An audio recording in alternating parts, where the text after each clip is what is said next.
This is a recent headline, not too recent, 1989, June the 30th, 1989. Power broker served drugs, sex at parties, bugged for blackmail. Here's another headline. Homosexual prostitution probe ensnarls the fissures of the Bush and Reagan administration.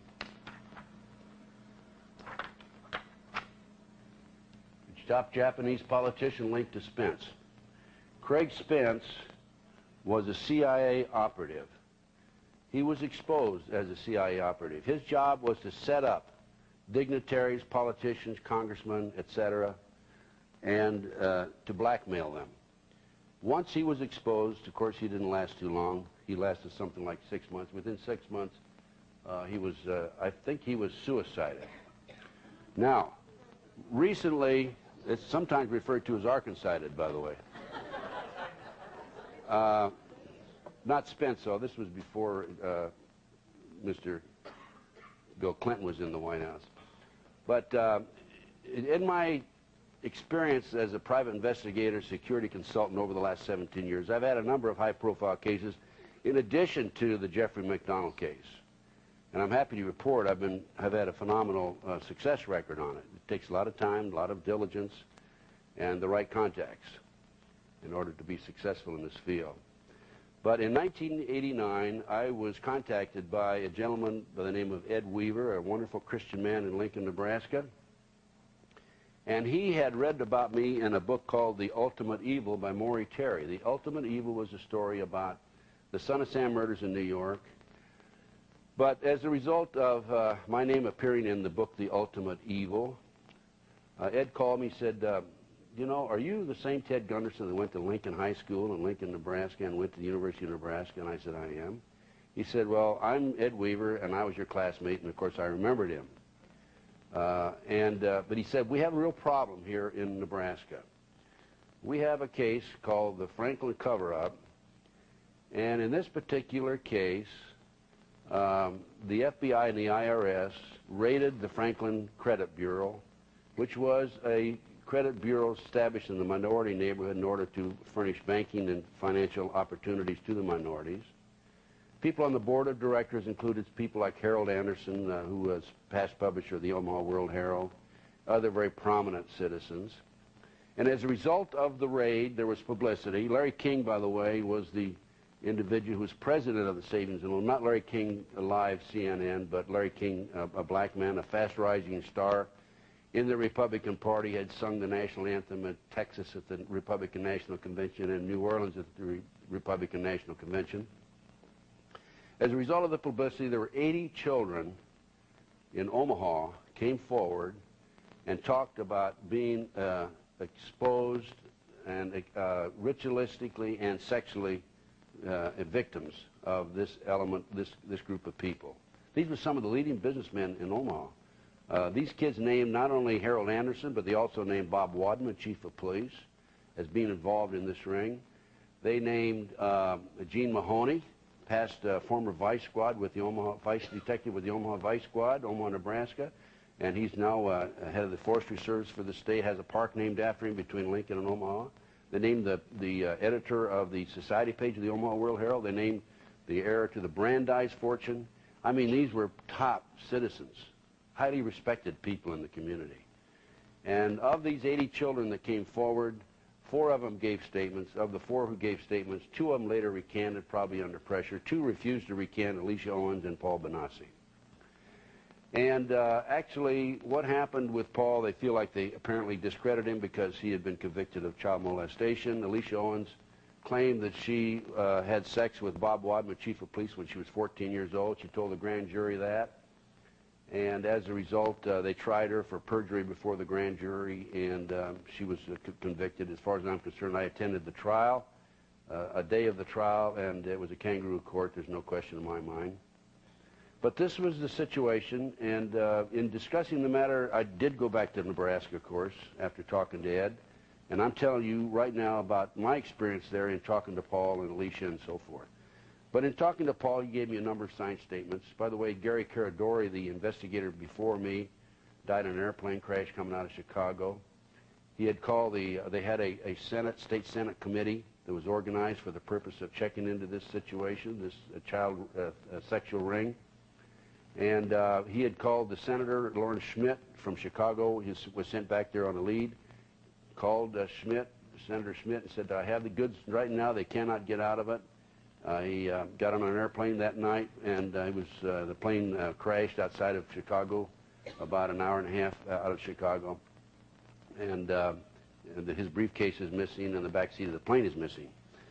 They claim that he had engine trouble and the plane disintegrated, but there was a farmer who saw a flash of fire and light, and he felt that it was very obvious to me and obvious to anybody else that there was probably a bomb in the plane. I can't prove it. This is what is being spread and thought about at the present time, and has been for some time. But anyway, Gary Caradori had done a great job on the case. I was not replacing him in full because I couldn't work full-time on it. I had a business in California.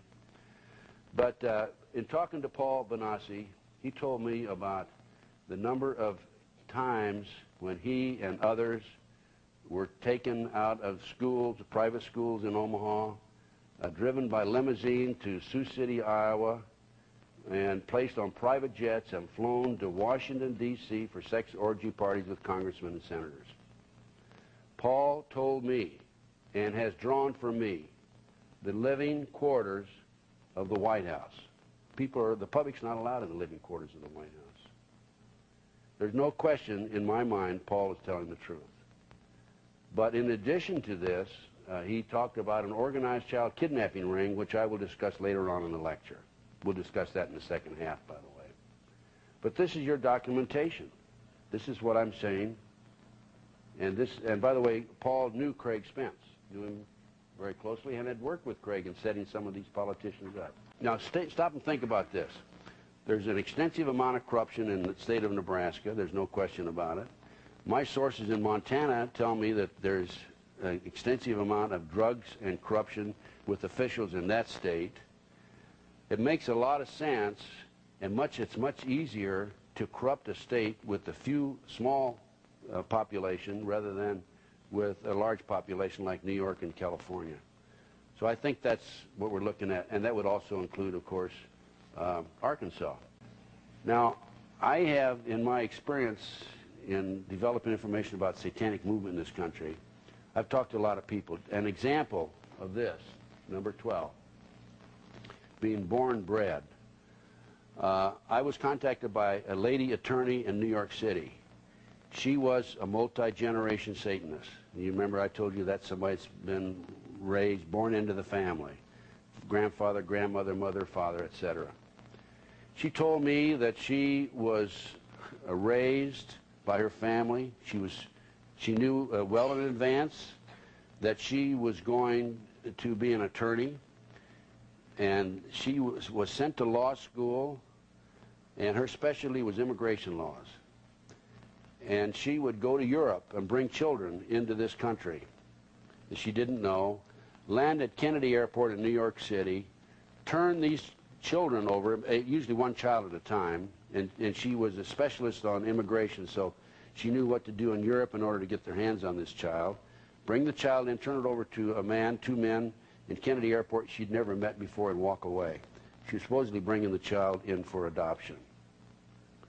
I've seen case after case of history where people were specifically assigned and born and reared and trained for assignments in this area. Have you ever heard of presidential models? Presidential models are sex slaves for some of the top people in the government. There's a woman named Kathy O'Brien who's recently written a book on this. I happen to know of another lady who was a presidential model. And what they do, and these ladies were born for that purpose. In fact, one of them was born on Eisenhower's inauguration. And they're trained mind control, MK Ultra, Project Monarch. These are CIA mind control programs. They're trained specifically for an assignment. In this particular assignment, she told me, the one lady told me that she was molested on a regular basis by her father, and he still loved her, however. And when she was 16, he came in and he was crying in her bedroom. He said, "My dear, I've got to give you up." And he passed her on to some training for training with a group of men. She later ended up with some of the top politicians in the country, presidents. I'm talking about presidents. This has been confirmed by two individuals I've talked to, Kathy O'Brien and another one. The other one wishes to remain anonymous. And I understand there are three other ladies who fall in this category. They've all gotten out, and it's just like the children that they use for victims of pedophile. When they get so old, they let them out, push them out onto the street. And as far as I'm concerned, there's not a dime's worth of difference between the Democrats or the Republicans. They've both been compromised. And these kids that were taken back to Washington, D.C., they weren't taken back just for Democrats, and they weren't taken back just for Republicans. There were Republicans and Democrats there. By the way, in the Nebraska case, this is a typical example of controlling the press. Yorkshire Television out of England came into Lincoln and Omaha and did a 10-month TV documentary of the case. They talked to Paul Bonacci, Alicia Owens, and by the way, the kids told me that there were victims.